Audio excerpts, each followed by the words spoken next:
नमस्कार दोस्तों, स्वागत है आप सभी का फिर से एक नए वीडियो में। उम्मीद करता हूं आप सभी स्वस्थ होंगे, मस्त होंगे। अभी मैं पहुंच चुका हूं भुवनेश्वर में, जिसे टेंपल सिटी ऑफ इंडिया कहा जाता है। और आज मैं भुवनेश्वर को वर्चुअली एक्सप्लोर करके आप लोगों को दिखाने वाला हूं और बताने वाला हूं कि आप भी यहां पर कैसे पहुंच सकते हैं, कहां पर आप बजट में स्टे कर सकते हैं और किन किन स्पॉट पे जाकर आप विजिट कर सकते हैं जब आप भुवनेश्वर में आ रहे हैं। तो चलिए जय जगन्नाथ का नाम लेकर भुवनेश्वर को एक्सप्लोर करते हैं और आपको भी दिखाते हैं भुवनेश्वर की खूबसूरती को। दोस्तों, अगर आपको रास्ते के नज़ारे पसंद है और आप बजट में ट्रेवल करना चाहते हैं तो ट्रेन सबसे बेस्ट ऑप्शन है। ट्रेन से आने के लिए यहाँ का main railway station Bhubaneswar railway station है। आप अपने शहर या गांव के मेजर रेलवे स्टेशन से भुवनेश्वर के लिए डायरेक्ट ट्रेन की टिकट बुक कर सकते हैं। बाई फ्लाइट से आने के लिए भुवनेश्वर का main airport Biju Patnaik international airport है। दिल्ली, मुंबई, कोलकाता, बेंगलोर, हैदराबाद और चेन्नई जैसे बड़े शहरों से यहाँ के लिए डेली डायरेक्ट फ्लाइट अवेलेबल है। भुवनेश्वर पहुंचकर स्टे के लिए मैंने रेलवे स्टेशन से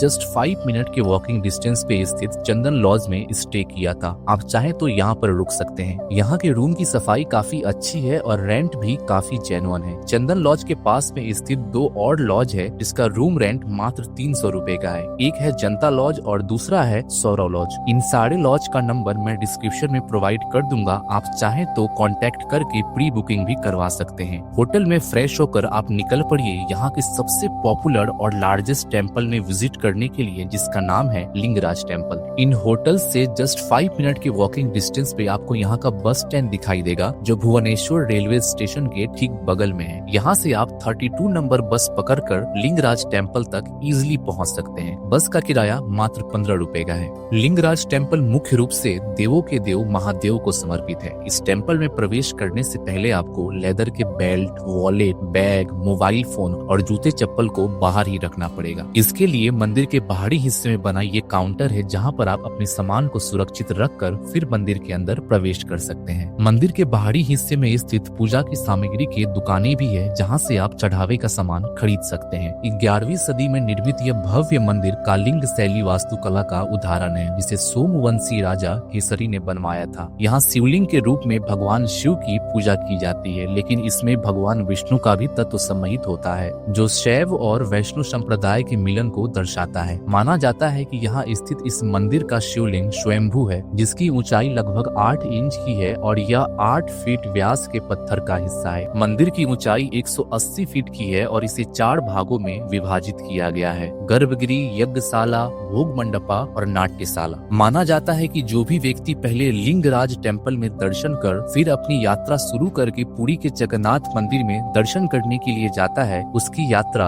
आध्यात्मिक रूप से अधिक शुभ और फलदायी मानी जाती है। मंदिर के पास ही में स्थित एक सरोवर भी है जिसे सहस्त्रलिंगा सरोवर कहा जाता है। इस सरोवर के चारों तरफ आपको छोटे छोटे बहुत सारे मंदिर भी दिखाई देंगे जो इसे बाकी सरोवर की तुलना में अलग बनाता है। लिंगराज टेंपल में दर्शन करने के बाद आप निकल पड़िए मुक्तेश्वर मंदिर की ओर, जिस दौरान आपको रास्ते में बिंदु सागर झील दिखाई देगा। 8वीं और 10वीं सदी के बीच बना यह झील, जिसका निर्माण केसरी राजवंश के द्वारा करवाया गया था, माना जाता है कि इस झील में भारत की सभी पवित्र नदियों का पानी समाहित है। तो दोस्तों, लिंगराज टेंपल में दर्शन करने के बाद फिलहाल जब आप मुक्तेश्वर टेंपल की ओर आगे बढ़िएगा तो रास्ते में ही आपको केदारगौरी टेंपल भी आपको दिखाई पड़ता है। और यहाँ पर आपको जो है केदारगौरी आपको टेंपल दिखाई पड़ रहा होगा और यहाँ पर मुक्तेश्वर टेंपल आपको दिखाई पड़ता है। तो फिलहाल पहले मैं केदारगौरी टेंपल की ओर आगे बढ़ता हूँ और आपको भीतरी भाग का हिस्सा एक बार दिखाता हूँ, उसके बाद फिर मैं मुक्तेश्वर टेंपल की ओर भी जाऊंगा। 12वीं सदी में बना यह केदारगौरी मंदिर भगवान शिव और देवी पार्वती को समर्पित है। इसका निर्माण राजा ललतेंदु केसरी ने अपनी समुदाय के विरुद्ध प्रेम करने वाले केदार और गौरी नामक प्रेमियों की दुखद याद में करवाया था। यह मंदिर अपने शाश्वत प्रेम और अनूठी वास्तुकला के लिए प्रसिद्ध है। यह मंदिर न केवल एक पूजा स्थल है बल्कि प्रेम के बलिदान का भी याद दिलाता है, जहाँ केदारेश्वर यानी शिव जी और गौरी यानी कि पार्वती जी की पूजा की जाती है। केदार गौरी मंदिर के ठीक बगल में स्थित मुक्तेश्वर मंदिर है जिसे ओडिशा की वास्तुकला का रत्न, जीम ऑफ ओडिशा आर्किटेक्चर के रूप में जाना जाता है। 10वीं शताब्दी में सोमवंशी राजा के दौरान निर्मित यह मंदिर अपनी जटिल नक्काशी, सुंदर डिजाइन और इसके विशिष्ट धनुषाकार प्रवेश द्वार के लिए प्रसिद्ध है, जो कालिंग वास्तुकला का एक बेहतरीन नमूना है।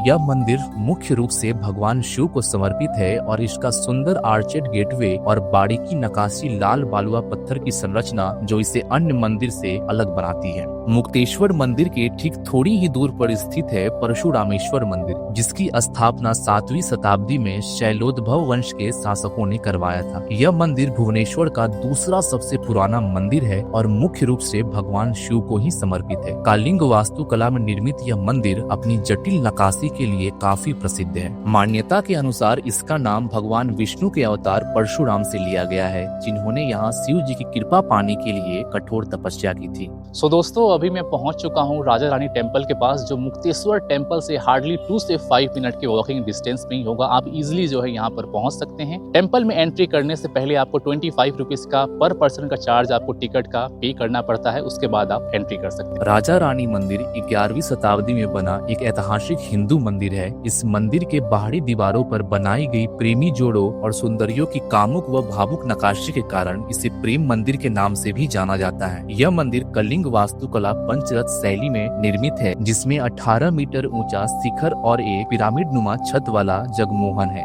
इस मंदिर की सबसे अनोखी बात यह है कि इसके मुख्य गर्भगृह में आपको किसी प्रकार का भी कोई मूर्ति नहीं दिखाई देगा, जो इस मंदिर को बाकी मंदिर से अलग बनाता है। मंदिर के बाहरी हिस्से में बहुत बड़ा ग्राउंड है, जहां वार्षिक राजा रानी संगीत महोत्सव आयोजित किया जाता है। मंदिर के आसपास का वातावरण काफी शांत और ग्रीनरी है, जो इसकी खूबसूरती को और भी ज्यादा बढ़ा देता है। इस मंदिर को पहले इंद्रेश्वर के नाम से भी जाना जाता था। राजा रानी मंदिर के बाद मैं निकल पड़ता हूँ धौली शांति स्तूपा की ओर, जिसकी दूरी राजा रानी मंदिर से लगभग 8 किलोमीटर की है। धौली शांति स्तूपा के पास अगर आप अपनी पर्सनल व्हीकल या रेंटेड कार लेकर जाते हैं तो ये यहाँ का पार्किंग जोन बना हुआ है, जहाँ आप अपनी गाड़ी पार्क कर सकते हैं। यहाँ सीढ़ियों से द्वारा ऊपर जाने के बाद आप पहले पहुँचेंगे इस धवलेश्वर शिव मंदिर के पास, जिसका स्ट्रक्चर आपको पुरी के जगन्नाथ मंदिर जैसा ही दिखाई देगा। मंदिर के बाहरी हिस्से में आपको छोटे छोटे देवी देवताओं की बनी मूर्तियाँ भी दिखाई देंगी, जो इस मंदिर की दिव्यता और इसकी खूबसूरती को और भी ज्यादा बढ़ा देती है।